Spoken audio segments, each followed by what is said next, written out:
Cette session d'urgence du comité interministériel de la gestion et de la riposte à la pandémie de la Covid-19 se justifie en effet par la recrudescence de la maladie ces dernières semaines au Niger. Conformément aux directives données par le président de la République, chef de l'État Mohamed Bazoum, lors du Conseil des ministres du 4 novembre dernier, où le ministre de la Santé publique a sonné le tocsin dans une communication, l'ensemble des membres du gouvernement se sont réunis autour du Premier ministre, chef du gouvernement Oumoudou Mohamedou, président du comité interministériel de lutte contre la pandémie, pour examiner la situation. Quand vous comparez la même période de l'année 2020, on était à environ 20 cas,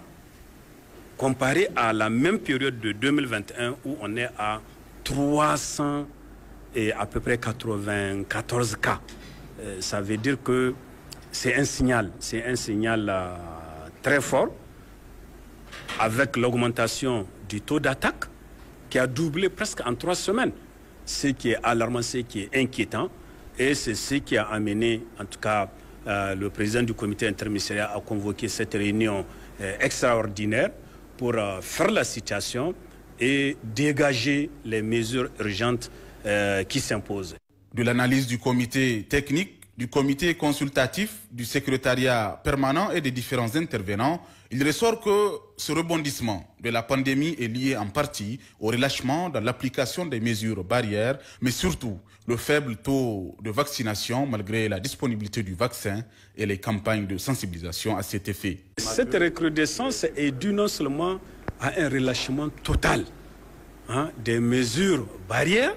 des mesures de distanciation, et des mesures d'hygiène, mais également au non-engouement de la vaccination. Malgré la disponibilité des vaccins,